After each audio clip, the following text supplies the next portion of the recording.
Okay, so now you've been thinking about that for a second. Okay, well, who did I play against in high school that was really good? How good were they? Can you make it out of there? Sure, you can. Absolutely. As one of our friends like to say, there's outliers everywhere.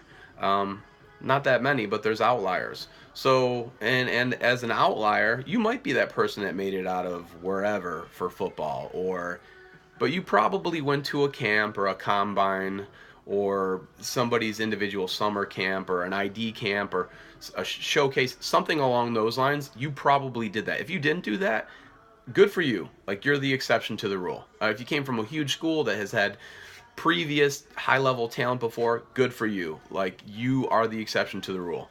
But the bottom line is, chances are, at some point, you're going to have to do some off season stuff, meaning travel or something else like that, where you can get in front of somebody so that they can compare and contrast you to who they're looking to recruit. And it might be literally show up at an ID camp and you're going to battle it out with that other person who's looking for the same spot, and it's going to be one on one. That's awesome. If you're in a sport like wrestling, it's way easier. You basically go to a national tournament, and if you're the guy who's number one or girl who's number one, or you show that, hey, through failure I wrestled back tough and took third, you're probably getting some looks. You can do that in those sports.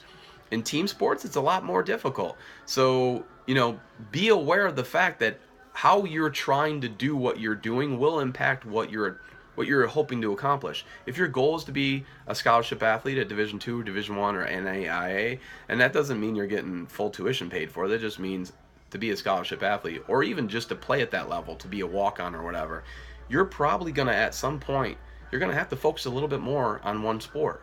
Now, you're going to hear research from people that says, oh, well, there's plenty of professional athletes that played three sports or two sports or whatever.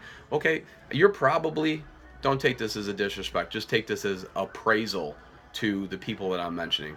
You're probably not Deion Sanders. You're probably not Bo Jackson. Again, outliers. So, and once again, I'm not telling you to specialize on a sport. I'm not telling you to not play three sports. Go ahead. I mean, that's great because you can develop better as a three-sport athlete, right? Isn't that what they tell you? Okay, well, let's break this down so we get real. You are training movements, not sports. Movements, not sports. Okay? What does that mean?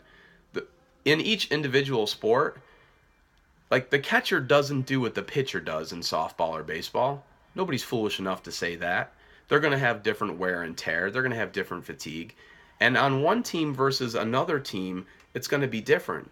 If you go to a school that has an intelligent coach that's doing research and they're getting online and they're seeing what's appropriate for competing at the highest level, but at the age level that they're at, the maturity level that they're at, because that's what we're talking about. Overtraining is usually a result of several factors. One of those factors is the maturity level.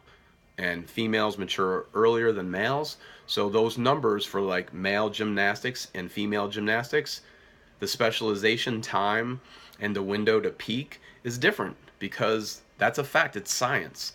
Again, like you have to look at all the science. So if you want to play three sports, that's fine.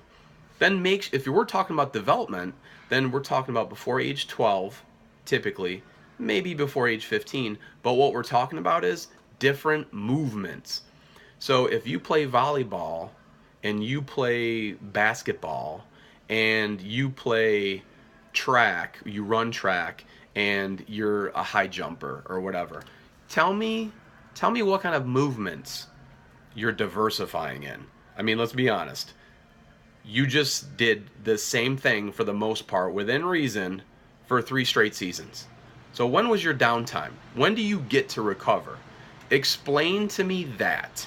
So you went through 3 preseasons, but they're all abbreviated. You really got no downtime other than the summer, which really, let's be honest, if you're playing 3 sports, you're playing something during the summer too. You don't have to stop moving, but you need to diversify your movement. Now, if those are the 3 sports, and that's not the exception to the rule, there's a ton of things like that.